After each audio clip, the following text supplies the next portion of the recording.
Hi mga loves! Ngayon po ay magluluto tayo ng tinolang manok.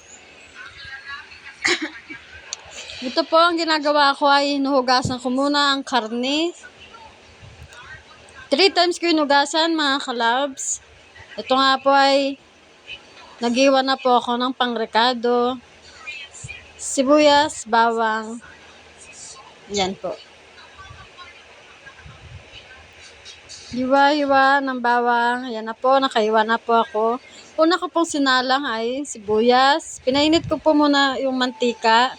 Sibuyas, sinunod ko na rin po ang bawang.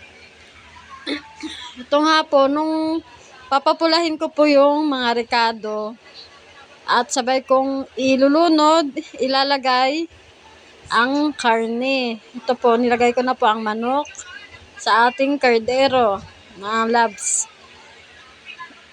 Nalo-halo ko po mga labs ang ating rekado at ang manok.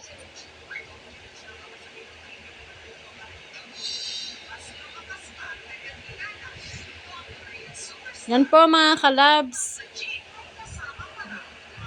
Mukhang masarap po ito ang ating rekado. Recipe for today mga loves.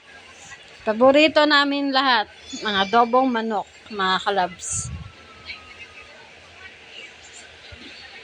Ito nga po mga kalabs, hihintayin ko na pong lumambot ang ating karne, manok.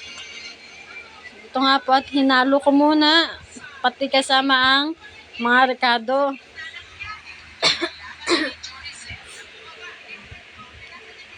Ito at nilagyan ko po ng tubig para lumambot. Lagyan ko na rin po ng konting asin, pampalasa. At ito nga po at sinunod ko na po yung ating toyo. Isusunod ko na rin po ang ating suka. Ito nga po yung suka na po ang ating sinunod mga labs. Yan at pinapakuluan ko po para lumambot. At nilagyan ko po ng pinong paminta. 3 sachet yan na maliit. At tinalo ko po mga labs ang ating manok, adobong manok mga labs. At ito nga po ay pinapakuluan ko muna ng lumambot. Masarap kasi pag malambot. Yan na mga kalabs, naamoy ko na po ang masarap na amoy ng ating adobo. At konting kulo na lang mga kalabs, luto na ang ating ulam for today. Yan.